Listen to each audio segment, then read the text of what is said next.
cabane aux souvenirs. Théo avait l'impression qu'un gros nuage de pluie s'était installé juste au-dessus de sa tête et ne voulait plus partir.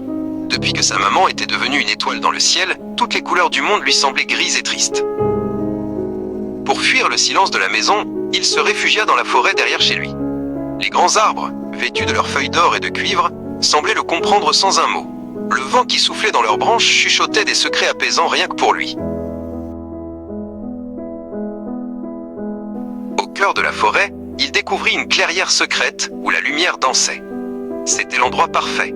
Avec des branches qu'il trouvait par terre et de la mousse douce comme du velours, il commença à construire une cabane. Ce serait son château fort. La cabane devint son royaume secret. À l'intérieur, il se sentait en sécurité. Sur des morceaux d'écorce, il dessinait le sourire de sa maman pour ne pas l'oublier. Dans un carnet, il lui écrivait des lettres pour lui raconter ses journées et lui dire combien elle lui manquait. Sa tante Claire, qui s'occupait de lui, se faisait du souci. Théo était devenu aussi silencieux qu'une ombre. « Théo, lui disait-elle avec douceur, si tu veux parler, je suis là. » Mais Théo secouait la tête et retournait dans sa bulle de silence. Un après-midi d'automne, elle décida de le suivre. Sans faire de bruit, elle marcha sur le tapis de feuilles craquantes. Elle voulait simplement savoir où allait son neveu pour être si seul. Elle le trouva dans la clairière, près de sa cabane. Quand Théo la vit, il sursauta et serra son carnet contre son cœur. Il était sûr qu'il allait se faire gronder pour avoir gardé un tel secret.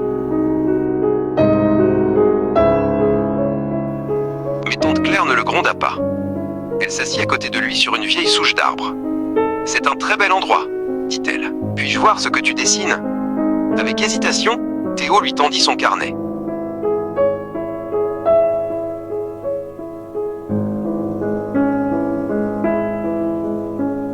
En voyant les dessins, les yeux de Claire s'embuèrent de larmes. « Elle me manque aussi, tu sais, » murmura-t-elle en passant un bras réconfortant autour des épaules de Théo. « C'est normal d'être triste.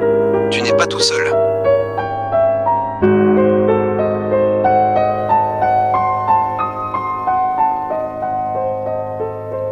Blotti contre sa tante, Théo sentit le gros nuage de pluie commencer à s'éloigner.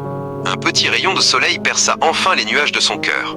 La forêt n'était plus une cachette, mais un jardin de souvenirs où ils pouvaient se retrouver ensemble.